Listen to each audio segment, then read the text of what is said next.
دنباش، اليوم رح نتعلم كيف منقول يوجد أو لا يوجد في اللغة الكردية. إذا كنا عم نحكي عن شيء واحد أو شخص واحد نستخدم صيغة المفرد اللي هي هيا. هيا، مثل ددستي من دا بينوسك هيا.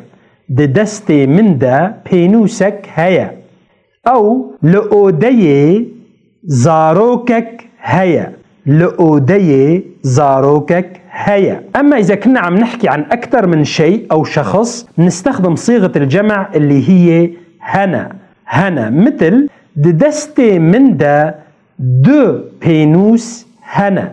ددستي من دا دو بينوس هنا. أو لأودي دو زاروك هنا. أما إذا بدنا ننفي وجود الشيء أو الشخص بنستخدم الصيغة تنيا أو نينا مع المفرد. على سبيل المثال ددستي من دا بينوس تنيا، أو ددستي من دا بينوس نينا.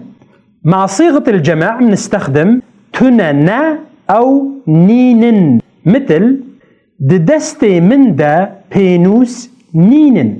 ددستي من دا بينوس نينن. أو ددستي من دا بينوس تننا. ددستي من دا بينوس تننا.